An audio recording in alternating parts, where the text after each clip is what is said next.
The cons were so busy dehumanizing refugees, they got blindsided by Canadian compassion. It took one photograph to smash the racist con narrative. A drowned 6-year-old just wasn't the queue-jumping welfare cheat jihadist that is the stock refugee of con central casting. Over the last decade, Conservative Canada imprisoned over 80,000 refugee claimants without charge. Shamefully, Canada was the only Western nation to put refugees in actual prisons. And the cons boast to their base about denying sick refugees health care, like Donald Trump. Immigration Minister Chris Alexander's stock in trade is xenophobia. Disposable foreign workers are okay, but if you're not in country to be legally and temporarily exploited, you must be a criminal.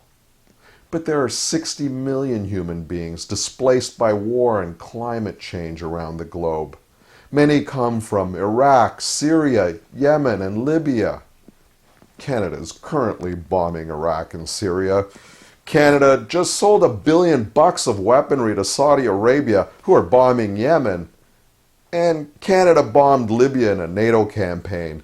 That African country had the continent's highest standard of living. Now it's another failed state. The cons even threw a big party in Ottawa to celebrate that fuck-up. Go figure. Stephen Harper wants Canadians to double down on the big lie. He says more war will stem the humanitarian crisis.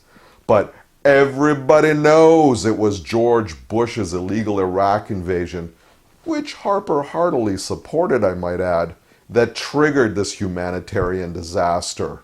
Now it's like we're back in the 1930s, when Canada's policy on Jews fleeing Europe was none is too many. We consigned them to the tender mercy of the Nazis. The racism of Canada's Conservative government is just as evident today. The Conservatives, like the Slovakian regime, only want Christian refugees. Persecuted Christian minorities better fits the Islamophobe narrative. So Muslim children today are consigned to the waves. In 1979, following the Vietnam War, Canada took in 60,000 Indo-Chinese boat people. Canadians demanded government action and got it. Our public servants worked 24/7 to document migrants in camps in Thailand and Hong Kong so that Canadian jets could fly them to safety. Surely that was one of our finer moments.